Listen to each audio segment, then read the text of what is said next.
Today, I'm not here to talk about software design at all. I'm here to talk about usability in the workplace and what that means. And so when I say I'm the user experience guy at IQ, what do I mean when I say user experience? And the answer is, I think, best described by this. So I'm sure many of you have seen this classic Far Side cartoon, one of my favorites. And just like you guys, when I first saw this, my first reaction was this kid's clearly an idiot, gifted or otherwise. But now I'm not so sure, and that's because applying user experience design theory to this sort of situation, you start to think maybe this is the door's fault. And I know the question is, how could something so simple be the door's fault? And exactly what led the kid to try and push on a door that clearly says pull, who knows? It could be something as simple as this door is so close to the top step that it doesn't seem right to have to pull it out, which you have to step down. Another thing could be the kid could just have noticed the hinge on the outside of the door, and that's not what external doors tend to have. The hinges tend to go on the inside of the doors. And those sorts of things you can process really subconsciously. Alternatively, he could be blind and he just doesn't see the handle or the sign that says pull. That doesn't mean he's any less gifted. And of course, that could just be overthinking the whole situation. He could be an idiot. But we've all been made to feel like an idiot at some point or other by a situation just like this. I know I'm not the only one here who's pushed on a door, whether it says pull or otherwise. And the reason is this. So this is a photo of a real door, of course. And one of the reasons we make such apparently stupid mistakes when it comes to objects is that the many things that we interact with are designed like this. They're designed to imply some usage other than their actual usage. So this sort of door is referred to as a Norman door. So that's named after a guy called Don Norman, who's responsible for a lot of books in the topic of interaction design. And basically a Norman door is a door that implies that you can use it in some way, but actually requires the opposite usage. So here the big handle sort of implies you can pull it, but as the sign says, you have to push this door. And the problem with these sorts of doors is that when we as humans walk up to any sort of object and plan to interact with it, we immediately and subconsciously sort of produce a list in our heads of the sorts of interactions that an object can afford. So when we see a handle like this, without even thinking about it, we've automatically started kind of establishing that, yep, I'll be able to grab that, I'll be able to pull that, I probably won't be able to push it, so that means it's safe to lean on. All these sorts of thoughts go through our head completely subconsciously.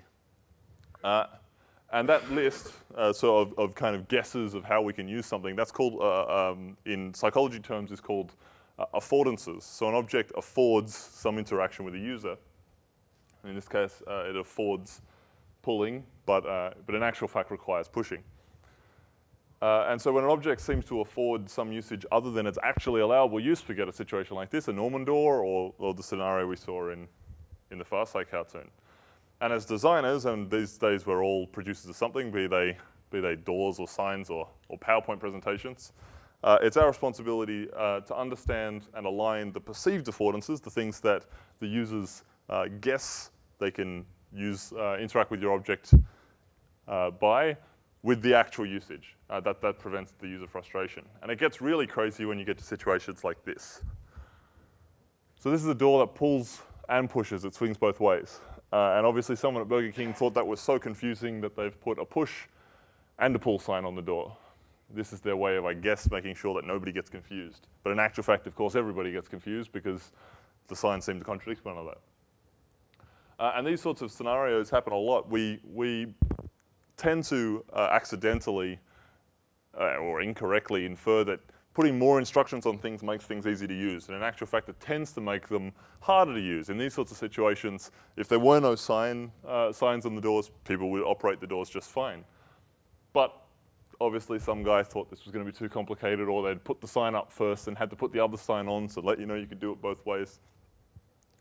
And it's important to know that humans don't read these sorts of instructions. Psychology kind of demonstrates that, and certainly plenty of research has been done to demonstrate people just don't read this. And it's just as well, because if we did read all of the words on these doors, across those two doors, there's 74 separate words we'd have to read before entering Burger King. And I don't know about you, but I want my burgers quicker than that. All right, so sometimes the best thing you could do would be to remove all the instructions completely and let your users solve the problem for themselves. Because the door implies some affordance, it's got a big plate for pushing, and it actually happens to be a handle for pulling. No matter what users think they can do, they actually can do. But I mentioned PowerPoint. So what could I possibly mean when I say, obviously, an affordance with the door, it's fairly easy to understand that if there's a big handle, you can afford to pull it in some way. If it's a big plate, you can push it. But what kind of affordances might a PowerPoint presentation have? And it's important to remember, affordances are dictated by the users, not by the creators. You can't create a set of affordances. Whoever interacts with your object, or whatever it is that you produce, defines that list of affordances for themselves. You can't, the best you can kind of do is close off some options to them. So with a PowerPoint presentation, obviously it affords, the main one is that it affords people the opportunity to learn something new, to get some more information or some new knowledge. But there's always the chance that you're also affording them a chance to slack off for 45 minutes and still look like they're working. Likewise, a PowerPoint presentation gives you a situation where you know you're not going to be interrupted for about an hour, and you can therefore get on top of your email, which is what a lot of people tend to do in PowerPoint presentations. I know where I work, it tends to be a plague. And so it's the presenter's prerogative whether or not they're going to do anything about these affordances, either prodding everybody as they start to fall asleep, or making sure that nobody brings laptops in or anything like that, or whether they just kind of acknowledge them and set them aside. The only way to really know, though, what your users are going to do, because even if though they have an affordance, there's no guarantee that a user is going to take advantage of it. They may very well have the ability to zone out or fall asleep, but they could genuinely be interested. So the only way to know how people are going to react is to test it, and that's going to be a bit of a recurring theme in this presentation. So for example, sometimes UX is just a matter of common sense. This is a photo of a car park in Canberra, and this sign was only up for about 2 days before it was removed. And while this sign does technically direct users to the fastest possible exit from this 5th-story car park, you would have to land a jump 5 stories to the ground below. And so in practice, these sorts of signs are obviously a mistake. And certainly mine sites that I've been to are infinitely better at signage than this. I don't think I've ever been to a mine site where a sign directs anybody to their certain death. And we can probably infer that this sign was just a case of miscommunication. Someone didn't get the point across right. The sign was positioned incorrectly. And we know that because the sign was taken down, it was obviously a mistake. But again, the takeaway from this sort of situation does apply to all of us, and that's if we tested the things that we produced in context, we'd find these sorts of problems. So your responsibility as a creator doesn't end when you've got a design on a computer or a plan on a piece of paper. You really have to see it in situ for it to make any sense. You have to test it in reality. And it really would have only taken anybody actually thinking about the sign to look at this for a second to say this is probably in the wrong place, or the arrow is pointing in the wrong direction. And so this is the best example I have of the need to test in context, something that seems sensible, but is clearly not. This is my microwave, and I hate it with a passion. I think it cost me about $80 5 years ago, something like that. But every single time I use it, it costs me at least a few seconds in frustration. And the problem is this button here, the Start Express Cook button. And this is the only button I use. The only thing I use my microwave for is to cook pie. I'm a pie-aholic. And for me, pies have to go into my microwave for 4 minutes. That's all I have to do. So every single time I use my microwave, I want the same outcome. I want a nice pie cooked for 4 minutes. But I never seem to manage it. And the problem is when you press this button once, in fact, when you press it the first 4 times, it goes up in counts of 30 seconds. And then after that, it starts going up by a minute. And so that means to put something in for 4 minutes, you have to press the button 6 times. Now, I don't know if I'm just crazy, but I expect to press it 4 times for 4 minutes. And unfortunately, what that ends up meaning is as soon as I get to the 4th and I look at it and it's clearly not 4 minutes, then I have to be paying attention to the clock. And unfortunately, by the time it gets to 4 minutes, it's been counting down since I pressed the button the first time. So it says something like 3:55 to say 4 minutes. And for the same reason that a supermarket sells something for $3.99, I don't immediately draw a connection between a time that starts with 3 and 4 minutes. So I always overcook my pies. I always end up cooking my pie for 5 minutes and it tastes crap.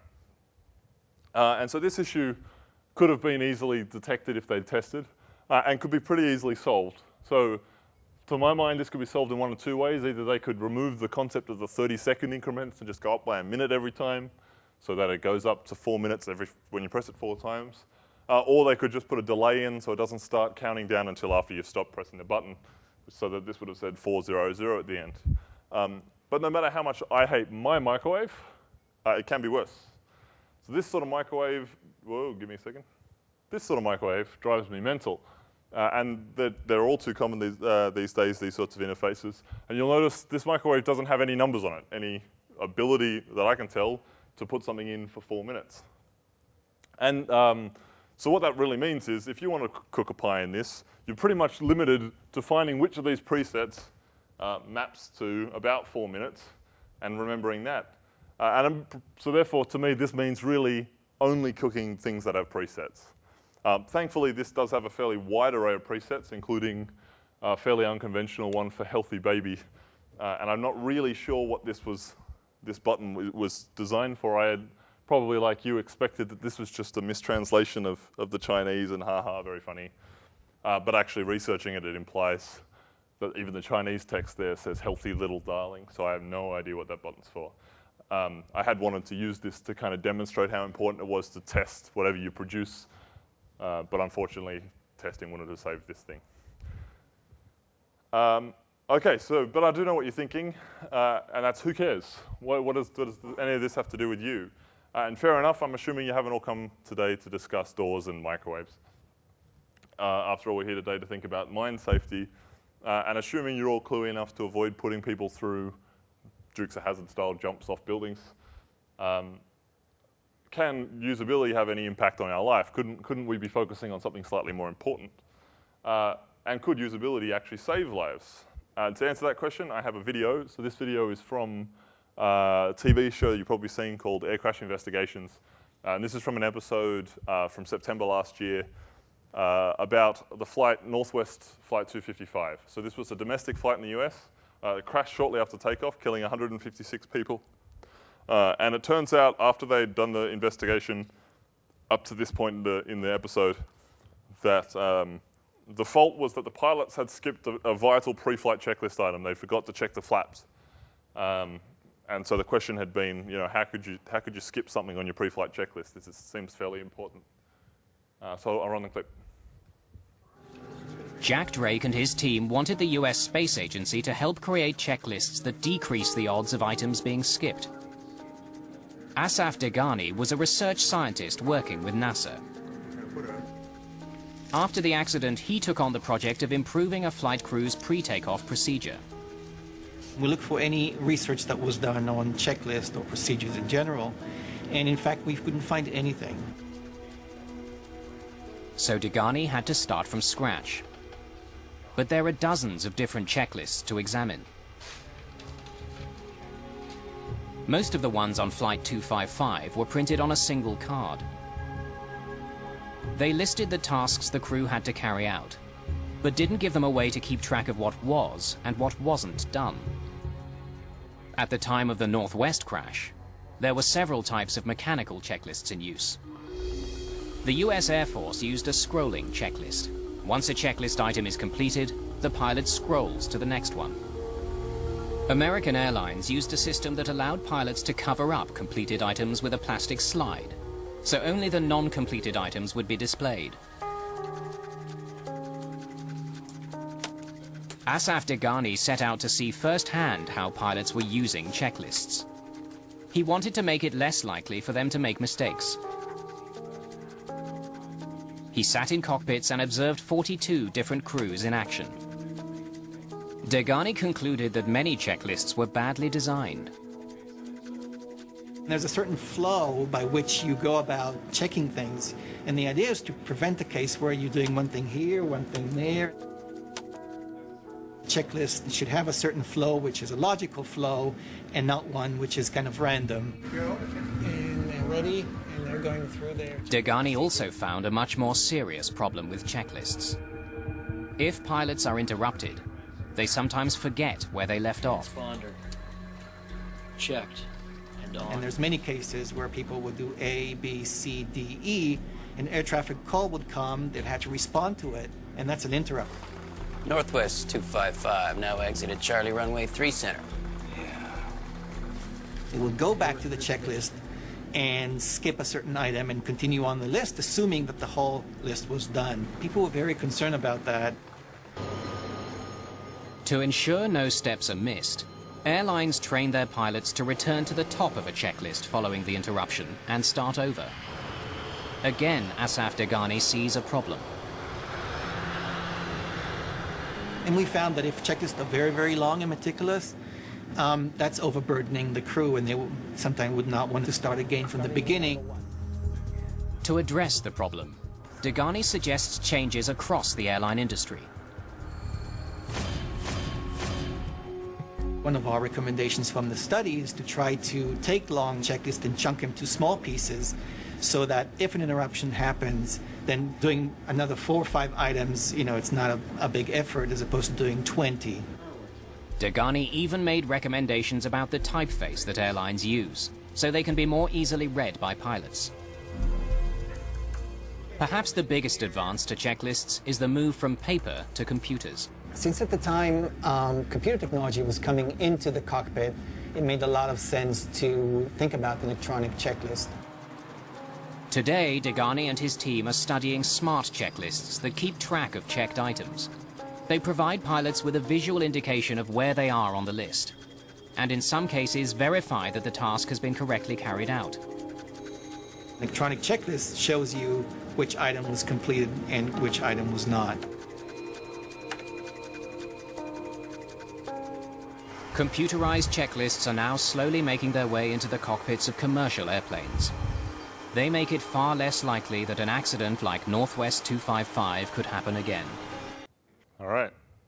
There's a situation really where the usability of a checklist, a document, was really in some part the cause of this accident. But it's worth pointing out that actually there were some other parts of that investigation that came out later in the episode. So one thing you didn't see in the clip was that the pilots had actually been alerted that they'd missed this step in their checklist, that they'd forgot to check their flaps, with an alarm that they call the central oral warning system. So this is like an automatic beeping that goes off in the cockpit when you skip an important step. But this so-called nuisance alarm was so distracting and annoying that there's evidence to suggest the pilots actually flipped the circuit breaker and disabled it instead of addressing what it was complaining about. And so for me, there are 3 big takeaways from this, 3 sort of components to think about when it comes to the usability of documents. And the first one is that smart people can make some pretty dumb mistakes. It's important to remember these pilots weren't idiots. Even though they disconnected a vital safety mechanism, these people were very smart. So the captain actually in this investigation had 31 years of flight experience, commercial flight experience. And so accidentally missing a step or turning off an alarm that was so distracting and annoying you couldn't focus on your job is something that maybe any of us would do, and certainly some of our guys might do, put in a similar situation. So you kind of have to design around this problem. You can't make systems that depend on people not making dumb mistakes. That's not going to work. Because we all make dumb mistakes, and importantly, there's some research to demonstrate that actually the smarter you are, the dumber your mistakes can be. The second takeaway is that you don't have to treat users like idiots to solve the problem. And so in this situation, Asaf Degani, who was tasked with trying to fix this checklist, he didn't simplify the thing and turn it into sort of the condescending my first checklist sort of scenario. It wasn't Fisher-priced up. In fact, all it really required from him was to chunk the list into smaller parts and to reorganize it so there was some more flow. That seems like such a sort of a simple thing. And sometimes that's all you need to do. You don't really need to kind of say, well, look, obviously they're making dumb mistakes. Let's treat them as though they're actually dumb. This is the trade-off to the other one. And like anything else, there are multiple solutions to a problem. So you saw some of the different airlines were solving this problem with physical things like the scrolling checklists and the card swipes. It could have just as easily been solved by having disposable checklists that you could actually strike off with a pencil instead of one that was laminated that you had to use every time. Or as Asaf Degani did, you could just reorganize the checklist. there are always multiple solutions to a problem, and the only way to really know whether what you've got in place is the appropriate or an appropriate solution is to test it. And I think that'll come up again. So, and again, you have to test it with real users. Because, and this is the big third takeaway, domain experts generally make the worst possible designers. They make terrible designers. And the problem with these domain experts is that, generally speaking, they carry with them a thing that psychologists call the curse of knowledge. So when the pre-flight checklists were originally being developed, the people who designed them really had a deep understanding of what they were building and why. They knew why all the items were on the checklist. They had a reason for their order. It wasn't that they put them haphazard for their own reason. They had to them, there was a logical flow because they understood more about what was going on. But unfortunately, their actual eventual users, pilots, had no idea. They didn't know that deep understanding, even though obviously they're smart people with good training. And so to demonstrate the concept of the curse of knowledge to you, to try and get the point across, there's a great description of it in a book called Made to Stick by Chip and Dan Heath. And they describe a game that was done by a researcher in America called Elizabeth Newton. And the game's called Tappers and Listeners. And you probably played a sort of an informal version of this game before. Basically, Tappers and Listeners requires that you break the groups into a group of tappers and a group of listeners. And you pair them up. So you have one tapper with each listener. And you sit them at a table. And the tapper is given a list of tunes, little simple things like Happy Birthday to You or the Star Spangled Banner. And they're given a list of 120 tunes in this version of the game. And the tapper just taps the rhythm to that tune out on the table. And the listener's job is to try and guess the tune. And so out of 120 songs, roughly how many do you think the listener generally got correct? Let's say, who thinks more than 75%? We'll say more than 50%? 25%? Okay. All right, well, so the interesting thing is most people generally guess about 50%, but the real answer is 3. They guess 3 songs out of 120 correctly, on average. So it's 2.5%. And the real thing is not to demonstrate that listeners in this game are really bad at that job. That's not really the point. Everybody's bad at that role. That's why the average score was 3. But the problem is most people are really bad at guessing how bad we are at that game. So when you ask people, and they think that there's 50%, roughly 50% of the tunes will be guessed, you kind of get yourself in the situation where you are almost like the tapper. So when the tapper is playing this game, you watch videos of tappers and listeners being played, and the tapper is violently frustrated at the listener who doesn't guess the tune. He's banging on the table. He can't understand. How can you not get this? And the problem is the tapper has the curse of knowledge. He can hear the whole melody in his head, and the listener has no idea of that melody. They're only hearing the rhythm, and it's actually getting harder the crankier he is and the harder he's tapping on the table. And the problem is tappers really have a poor understanding of what it would be like to be a listener. That's why they get so frustrated by it, and why we all guess generally that something more than 2.5% of all the songs will be guessed correctly. And so that's because, yeah, as a tapper, you have the curse of knowledge, which Dan Heath summarizes as the more you know about something, the harder it is for you to imagine what it's like to lack that knowledge. And so this is why domain experts are such bad designers, because they know too much about the problem, and their target users normally haven't got that kind of understanding.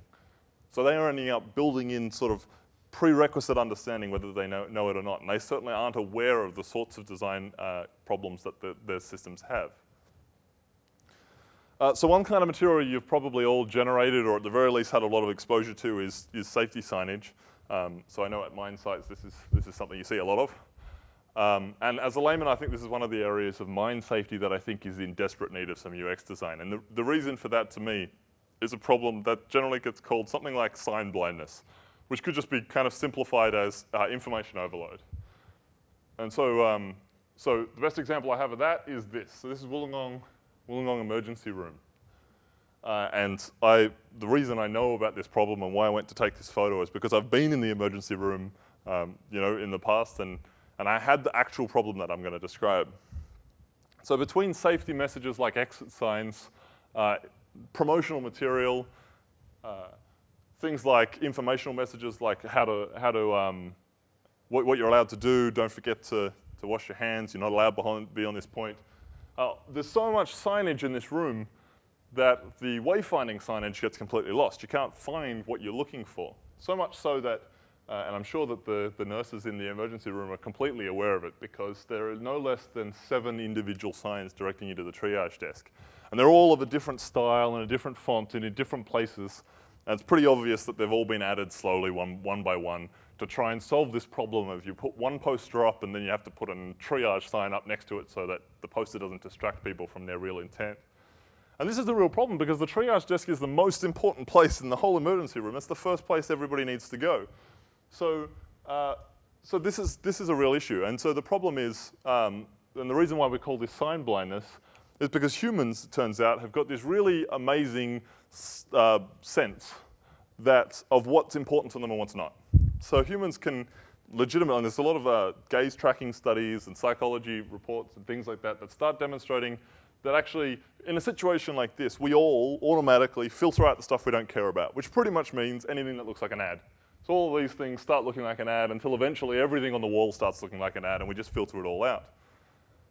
And so when it comes to site safety messages at a mine site, the equivalent to this is when you walk into a crib room, and I've done this at a couple of sites, and you see so many signs up on the wall. You see stuff simultaneously to telling you, you know, make sure you're working safely at heights, and you be back home for your kids this afternoon, and don't forget to wash your hands, and don't forget to hold the handrail when you're going upstairs. And these are all real signs that I've really seen, and there's so many of them in the room that sign blindness occurs. And the problem is, while it's not my place to kind of demonize any of those efforts to keep guys safe, in general, the psychology would say that the efficacy of any given sign goes down as you add more signs to the room. And it's not only to the room, it's to the site. So you start putting up so many signs on site, and especially safety messages on site, and then any sign, whether it's a safety message or not, comes down in efficacy. And that's a proven study. There's some interesting eye tracking studies where they just put these special glasses on that look at your eyeballs with infrared light and can track what you're looking at. And they put people in these situations, and they just ask them to go about their daily life, and you notice not even for a split second do they look at the signs. In fact, you start seeing these really obvious kind of directions where they move their eyes around the room, deliberately averting their eyes from anything that looks like an ad. It's really kind of powerful. And if your sites are anything like the ones that I've visited, then there's a good chance they could even be worse than this. Although actually even Wollongong Hospital's worse than this. If I got the photos of the other walls, they're all covered with this sort of stuff. And so, yes, so to demonstrate this effect, I'm going to show this awareness test. So this is an ad from the UK. This is an awareness test. How many passes does the team in white make? Go!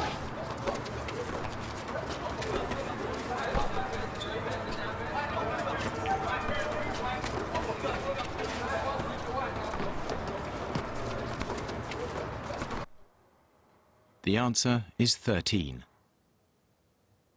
But did you see the moonwalking bear?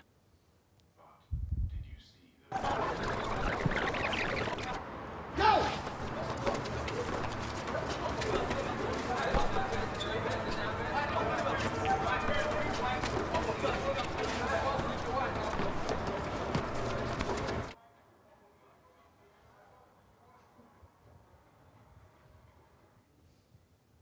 It's a very powerful ad, and needless to say, I mean, this is an effect that we're all susceptible to. And the problem is the same as the ones that are experienced by the pilots. So remember, even smart people make stupid or dumb mistakes. And so when your crib room has 300 competing posters on the wall, you're putting your guys through an awareness test like this every single day. And it can lead to problems like this. So I'm not sure if you've seen this. This came around earlier in the year, in May. And so this was put together by a site called totalplanker.com. And the guy who produced this was a geologist at BHP Billiton. He got fired, kind of rightly, because they were using the BHP Billiton letterhead. But the point remains. So would this have been funny at all if sites weren't already producing volumes of this sort of material? If every sort of document that comes past everybody has this yellow and black alert border or community alert border. Does it matter when anything has a yellow and black community alert border? Does it matter at all? Actually, the first time I saw this, I didn't even notice it was funny. And I certainly don't look as many documents as an operator might. This image also did the rounds earlier this year, and I can't say when it was taken. And I mean, obviously, it's a fairly funny sign, but most people have had exposure to this sort of a sign, whether it's at a factory or a mine site, of course, or any sort of construction site. But my question is, do you think that these sorts of signs work? Do you think that maybe these sorts of signs trigger the same sort of sign blindness that Wollongong Hospital triggers? And to my mind, I think it probably does. And that's because of all of this bold red text. Once everything's in bold red text, nothing matters to be in bold red text. When you have to escalate by going to white on red, and then escalate again by going white on red surrounded by a black circle. These sort of problems happen all the time. You see these arms races of design, and if everything was just toned back a bit, they wouldn't have needed all of this yellow and bright red and all this sort of stuff. As though it makes anybody more safe to have this in bold red text than in bold black text. So the question, I suppose, to figure out if this does have sign blindness is if you walked past this sign every day, if you worked on site, you were adhering to these sorts of safety goals, and one day someone had changed one of these items of PPE, so the requirements had changed on you. Do you think you'd have noticed that there's been a change? And my guess is that you wouldn't, no. The one thing that I will say about this particular sign, though, is that probably everybody on site knows who to call. And that's a good thing. So this is doing something a bit different, playing with your expectations, and I think because of that, it's more memorable. So that's a usability improvement. And okay, so then we get to the end, and basically, what's the takeaway? So what can we all do? What can you guys be doing differently to make sure that, in theory, nothing that you produce ever ends up in a snarky slide presentation by a usability guy? And if you haven't noticed so far, the answer that I think is that we have to test things. And by test, I don't mean what we all kind of do when we produce things, that we test that they actually work. That's functional testing, and obviously that needs to happen. But in a UX perspective, testing means testing that something works in context with its real users. And the only way to really do that is to watch people using or interacting with the things that you produce. So for example, if you are producing a door or hanging a door, you have to check that people, when they use it correctly, that they're not walking up to it and trying to pull it every time when in fact it requires pushing. Because if they are, there's probably a problem like this. Maybe you've got a Norman door on your hands. And it's generally fairly easy to fix. And this is one of the big things to be aware of. Testing is dirt cheap, it's bloody simple, and more importantly, the fixes are usually so simple that you kind of go, duh, why didn't I think of that originally? It's just a matter of watching someone use it, because when you hang this door, you don't experience this problem because you've put the hinges on the door. You know exactly which way this door swings. You have the cursor knowledge, so you can't test this on yourself. You need to watch someone try and use it. Likewise, maybe if you're watching it and the only problem is the signage, maybe you just need to take away some instructions. Maybe that's all that you need to do. Maybe when you're hanging a sign, you're going to just sit there and go, wait, maybe I should watch someone try and perform this exit and see if they survive. And if not, maybe we'll move it. Likewise, if you're designing a microwave, I beg you, please watch someone try and cook a pie, because if they're burning their pie every time, it's going to drive them mental. They're hating the microwave, and they won't ever buy. I certainly won't buy another Biodeckel microwave in my entire life. And so test it. And the other thing is, theoretically, if you're watching everybody who plays with your microwave, who tries to cook a pie, if they're taking photos of the keypad and posting it on the internet, maybe you'll know there wasn't as much of a demand for healthy baby as you thought. Likewise, if you're making a checklist, and I think these are the sorts of documents that we produce a lot, the procedures, really. Watching someone use it, you could figure out maybe all you need to do is give them a way to mark where their place is, or to make sure that the items that are complete are marked as complete.